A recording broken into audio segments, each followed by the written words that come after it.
What's up, everybody? Welcome to episode 34 of Godzillatober, Godzilla -1. This is the first and only Godzilla movie to be nominated and win an Academy Award, the most prestigious award in filmmaking. Let's go. Hey everybody, thanks for watching. I'm Jared Fearing. I'm a lifelong Godzilla fan and a big fan of Halloween. And nothing says Halloween like monster movies. So this year, for the month of October, we're going to review every single Godzilla movie, from Gojira all the way to Godzilla and Kong: The New Empire. So join me this month for a new video every single day and see if I go insane in the process. Let's get to it.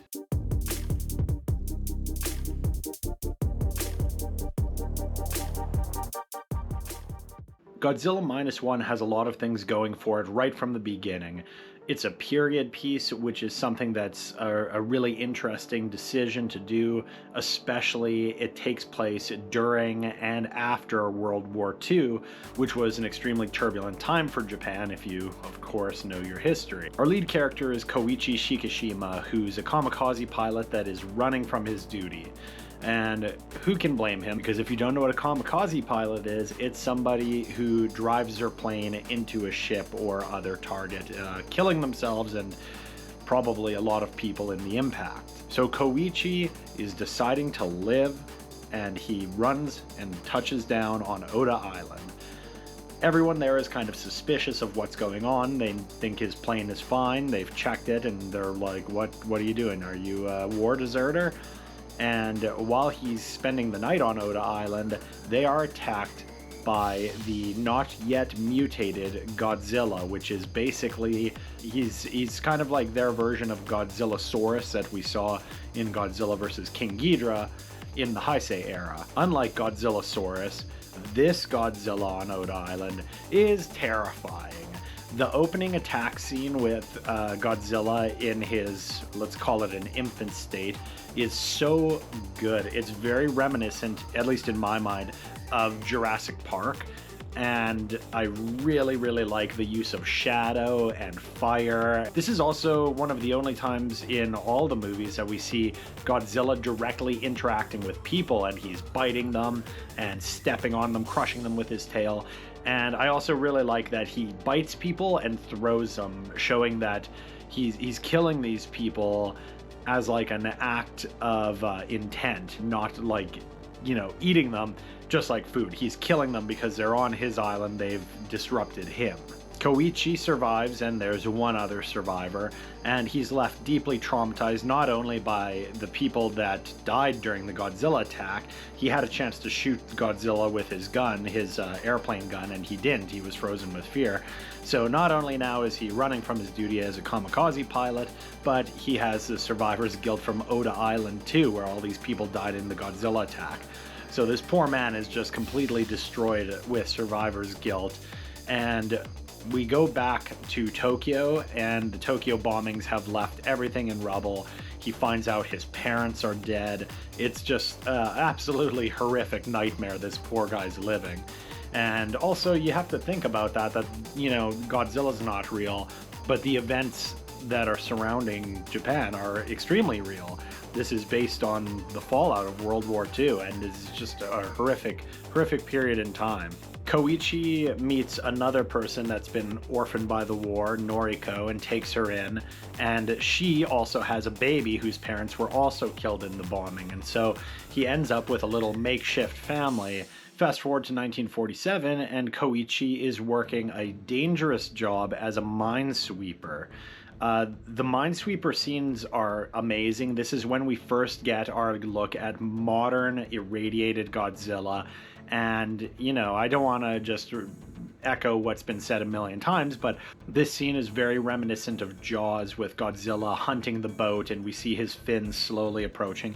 It's a masterful scene. We get a look at Godzilla's destructive power during the minesweeper scene, because just as he's about to get their minesweeper boat, they are interrupted, or there's intervention from a battleship, and Godzilla promptly attacks the battleship, and we see how powerful he is, nearly tipping it over, and then ultimately under the water he shoots his atomic breath up and immediately detonates the boat, and it's great. It's an awesome scene. From there, Godzilla attacks Ginza, and he absolutely decimates it. There's a lot of things that are reminiscent of the original Gojira.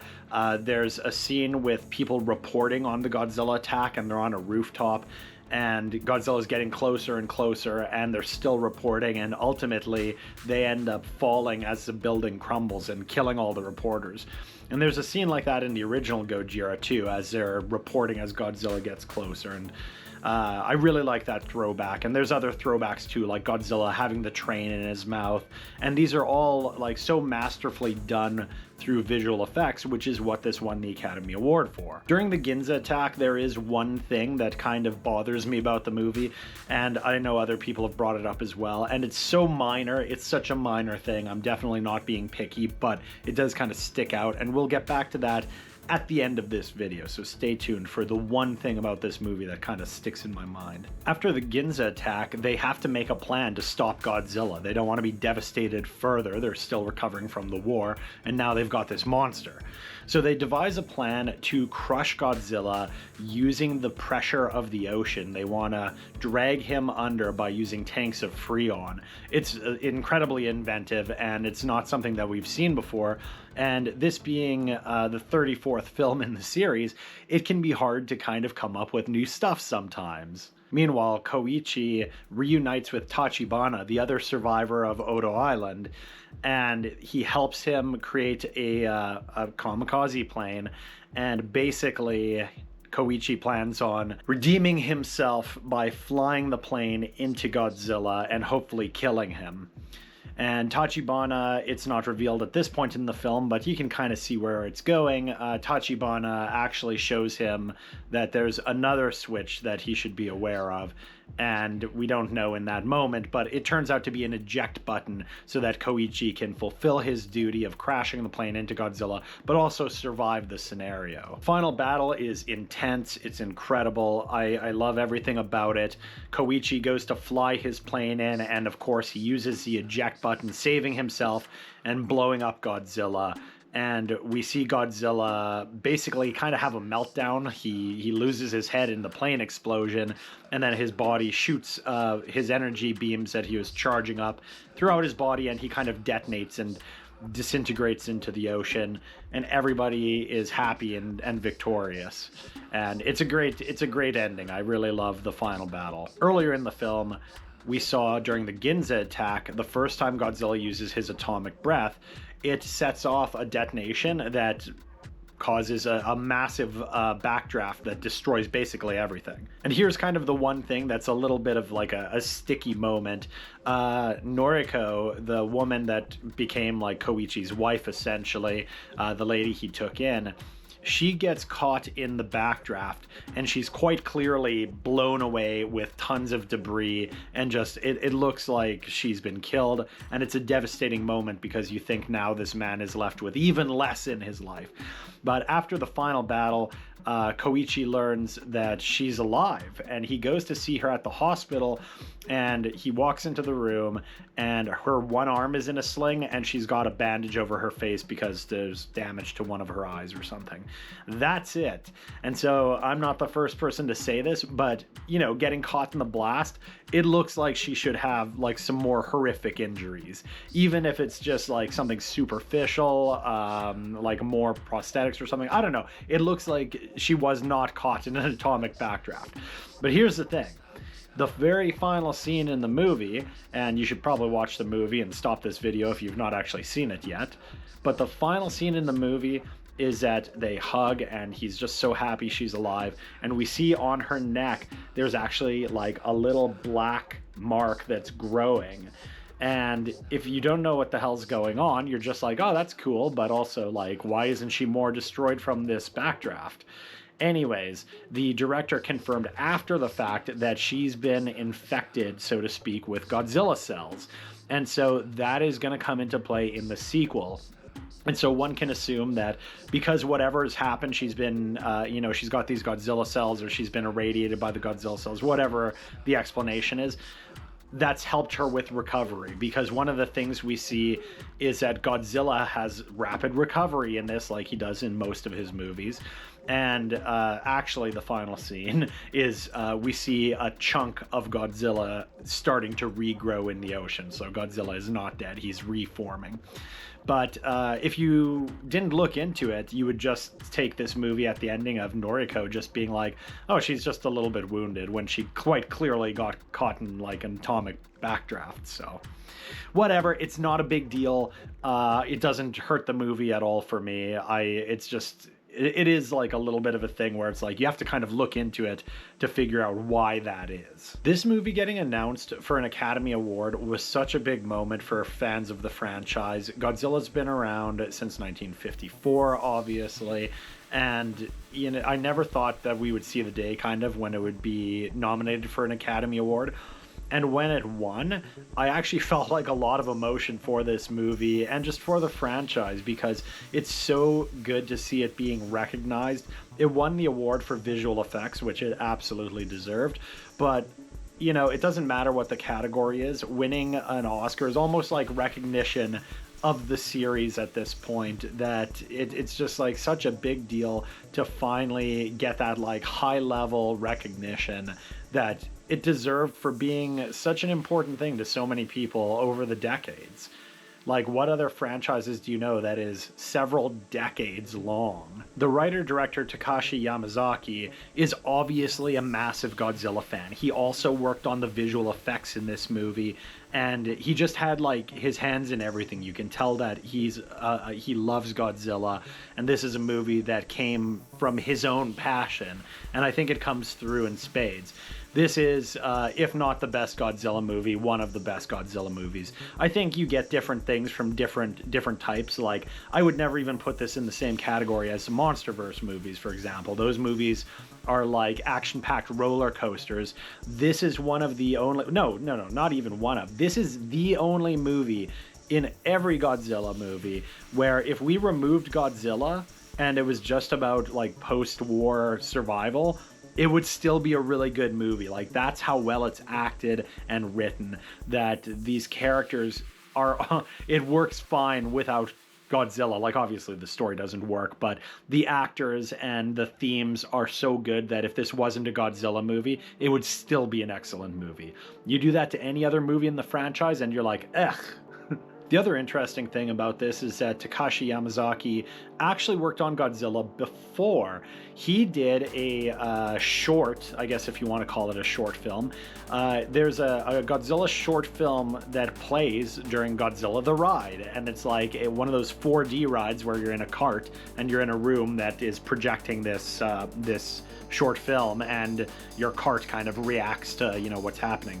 And you can watch it. It's all on YouTube. It's I think about like 7 minutes long maybe, and it's excellent. The design of Godzilla in that is essentially the design that we get in -1, and this came out years earlier. So it's really cool to see that his Godzilla the Ride basically became Godzilla from -1.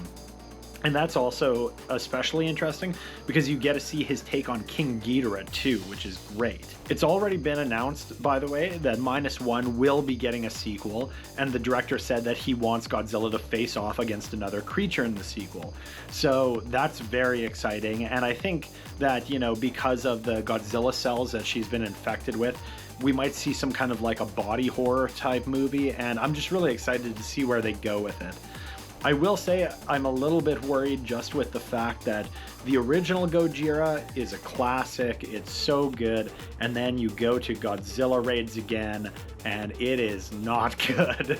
And I really, really don't want to see the same thing here, where we just get the sequel, but it's got a significant drop-off in quality, and I don't think that's going to happen. I feel that Takashi Yamazaki is so much of a fan of Godzilla, I don't think he would put out anything that would be less than stellar. I'm very excited about the sequel and very hopeful for it as well. I was fortunate fortunate enough to be able to catch -1 when it was in the theaters here, and it's an amazing experience. I wanted to like have everybody see it. It was so good, and it's so vindicating to see a Godzilla film that has such a high-level story on the human side. And I don't want every Godzilla movie to be like that, actually, because I want the MonsterVerse roller coasters, and I want this too. Not everything has to be the same. Like, we can have both, and I love that about the franchise, that Godzilla can produce these films that have different tones, different genres, different action, some with a suit, some not with a suit, etc., etc. I like it all. And there's also a Godzilla suit short that's coming out in November of this year that is another one featuring Jet Jaguar. So we're still getting suitmation as we move into this new decade with the MonsterVerse, all CGI, and -1, which is all CGI. So we can have it all. If it hasn't been overtly obvious yet, I highly recommend it. You know, Academy Award winning movie, absolutely incredible. Incredible, beautiful story. See it on the biggest screen that you can. Watch it in Japanese. I love this movie, and I couldn't recommend it any higher. This is the movie for people to watch in the Godzilla franchise. If they've never seen anything, if they're a little bit picky or they're worried about what Godzilla movies might be like, this is the one. Come back tomorrow for the final movie in the Godzilla franchise. I can't believe we made it. It's Godzilla Kong, The New Empire. It's been a long month, but we made it, and I'm very excited to talk about this final film in the franchise so far. I will see you all tomorrow for the last episode of Godzillatober.